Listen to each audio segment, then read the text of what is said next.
Inkitha yabemi kunye nemibutho yoluntu idibene kwipaki yaseThokoza eRockville ebutsheni banamhlanje njengoko uqhankqalazo lokulwa nokufuduka okungekho mthethweni luqhubeka kwilizwe jikelele. Ngosuku lanamhlanje obelubekelwe urhulumente ukuba asabele ngokuvakalayo kulo mba.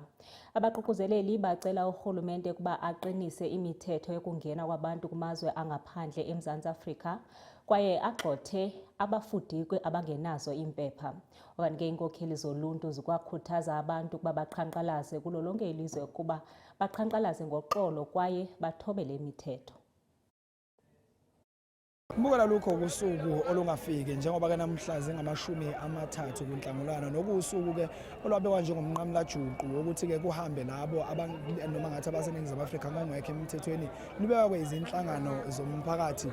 Kanti ke namuhla sila eThokoza Park khona la eRockville lapho besinkanise khona ukuzoqapha nje ukuthi ngabe ngempela yikuphi ke okwenzakalayo osukwini namhlanje njengoba kulindele ukuthi kube nemibhikisho ehlukene eindaweni ezihlukene zezwe. Kubukele komunye wabahleli noma ngathi mbhikisho uyeke wakubeka ukuthi bayimisele ukuthi benze konke abazoqhubeka nakho namhlanje ngokuthula ngaphandle kweyinkinga, kodwa wabese banesikhalo sokuthi umengameli wezwe ukhombeke ukungayihloniphi iNingizimu Afrika ngesenzo sokuthi kuze kukhishwe imali elinganiselwa ku-600 million rand ukuqapha nje usuku lwanamhlanje. My message to government is he does not need to spend 600 million on a serious matter like this. He is actually insulting us as citizens because there is so much that he could have done without spending 1 cent.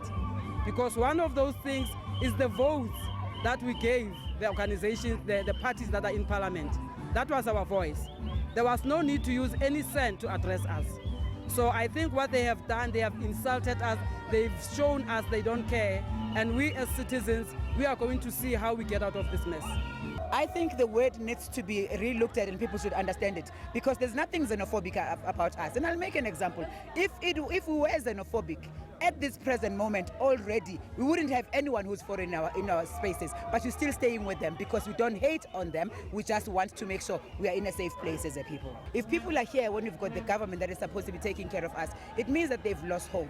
Are we going to fight? No, we're not. But we're going to protect our country. It means we're going to make sure we are on the streets every day until someone is ready to hear us, because they have to. Are we asking for anything that is out of the blue or whatever? No, we are asking for what is enshrined in our constitution that says everybody who is here and have a shop at least must contribute 5 million to our economy. There's not a single spaza that is doing that. Mbukele ngaphezulu kwalokho kuye kwaqapheleka ukuthi abahleli bawo ke lo mbhikisho baveze ukuthi labo ababhikishayo kwezinye indawo njengoba benkanise eindaweni ezihlukene babanxusa ukuthi ke benze yonke into ngokuthula bengayibandakanye ezenzweni zobugebengu futhi bengatholakali sebephuma esandleni kulokho abaqayile osukwini lwanamuhla.